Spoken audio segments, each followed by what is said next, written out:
What's up, everybody? Welcome to Mom's Dinner. My name is Susie Weinrich. Here, we're helping you feel successful at dinner time with super simple recipes. You can come back every Tuesday for a new dinner recipe video of something you can get on the table. Tonight is Taco Tuesday. We're having tacos for dinner, and we're just gonna do a little ground beef taco, but I'm gonna show you how to make your own taco seasoning.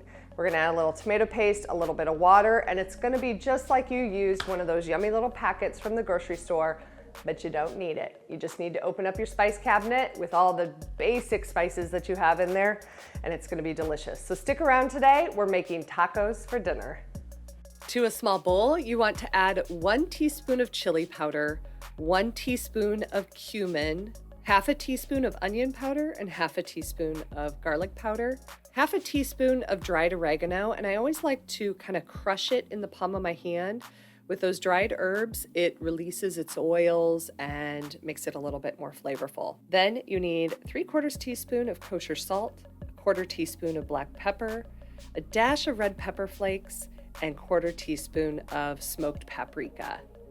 Then just give it a good stir. I like to use a whisk because I feel like it breaks up any clumps that you have in your taco seasoning, and it's good to go.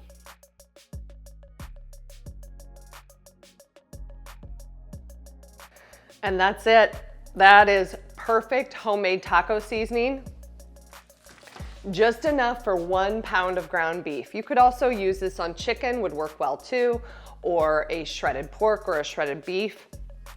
All you want to do is add a little bit of tomato paste and a little bit of water, get it all mixed together, and your tacos will be ready. So I hope you use this in your kitchen and it helps you feel like a success at dinner time. Join me next week for another recipe. See ya.